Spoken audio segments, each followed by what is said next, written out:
Hi everyone. I've been repeatedly asked on my Facebook and Instagram account what is my opinion about the United States of America. I've been here for 1 month and a half and I've only been to New York, Portland and a few places in Washington, including Seattle where I am right now. So based on my experiences, let's see how the United States of America are in the eyes of a European.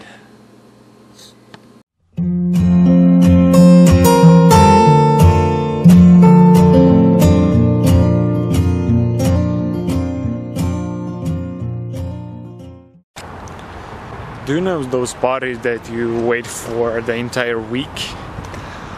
That's really not the case here because everything closes up so early.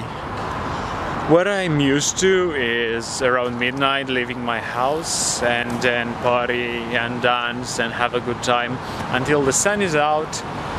But here at around 2 everything will be closed.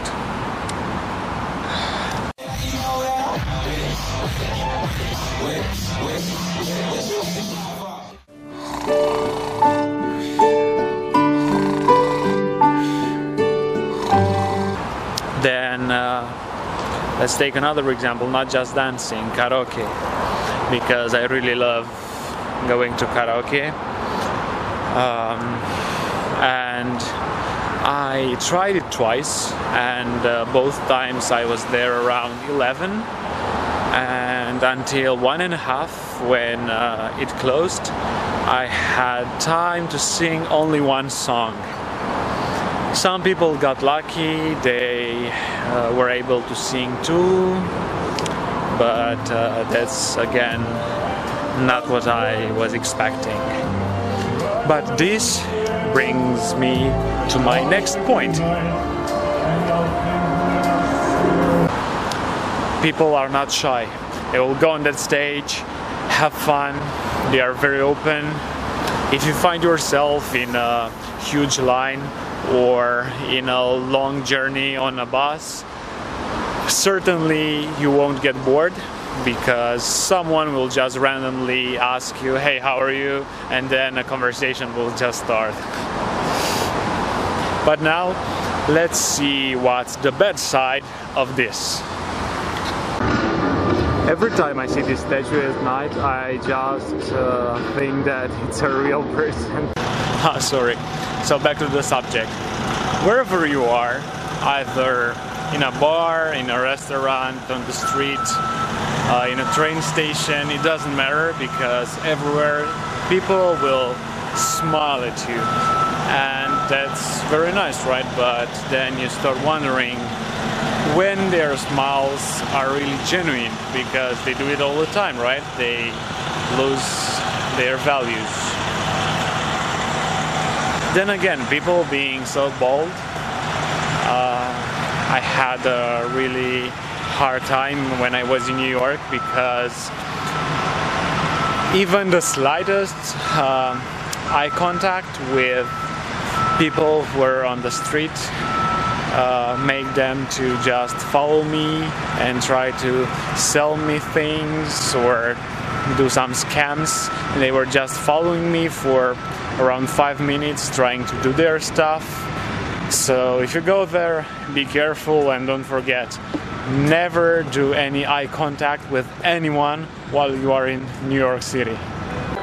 Wow, I was just walking around the University of Washington and then I came across this. Really nice, right?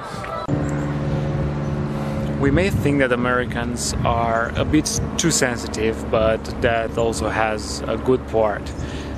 The acceptance, right? Because it doesn't matter what is your race, it doesn't matter what your religion is or sexual orientation or something else you can think of.